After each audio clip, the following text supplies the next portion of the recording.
So over here, you can see that I got two sequence files right here in Adobe Premiere Pro. And let's say what I want to do is I want to load up these sequences right here that I have into Adobe Media Encoder.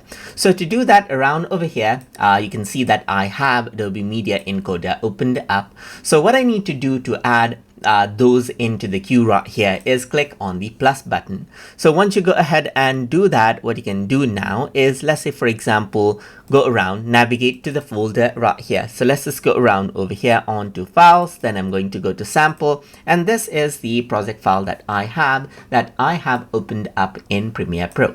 So if I were to actually go ahead and then click on open right here, just like this, you can see that I can choose the sequence that is one of the sequences that you have right here directly into import.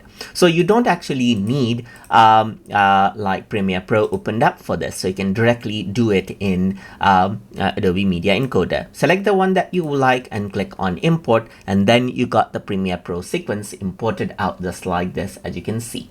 So that is simply how you can go ahead and import out Premiere Pro sequences inside of Adobe Media Encoder.